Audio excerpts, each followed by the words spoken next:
Bienvenue sur la chaîne Passionnément Citroën pour le 10e reportage de la série spéciale consacrée au centenaire de la marque, avec cette fois-ci le fruit de la première collaboration entre Citroën et la célèbre maison de design Bertone, la Citroën Camargue.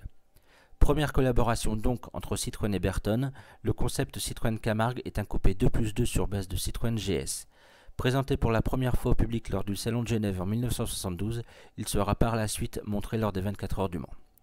Conçu sur le soubassement et la mécanique de la Citroën GS, sortie 2 ans auparavant, la Citroën Camargue se veut un coupé sportif, élégant et confortable, capable d'accueillir 4 personnes. Cette Citroën Camargue doit son style à Marcello Gandini, alors designer au sein de Bertone. S'il ne s'inspire d'aucune Citroën de l'époque, elle donnera naissance à une lignée de Citroën dessinée par Bertone, à commencer par la future BX, dont les phares, très modernes en 1972, en sont directement inspirés.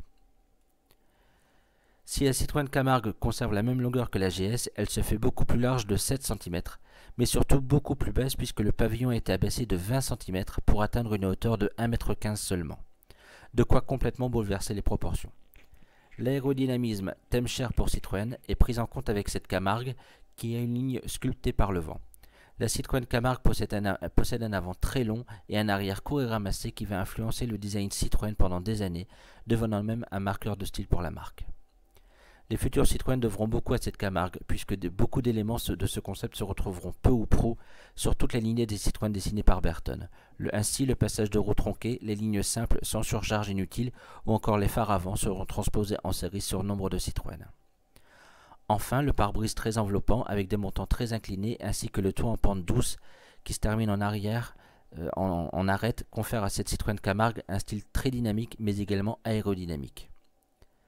La Citroën Camargue emprunte le châssis de la Citroën GS, mais également son moteur. Elle possède bien sûr la suspension hydraulique ainsi que les freins, la direction, mais également une grande partie de la planche de bord.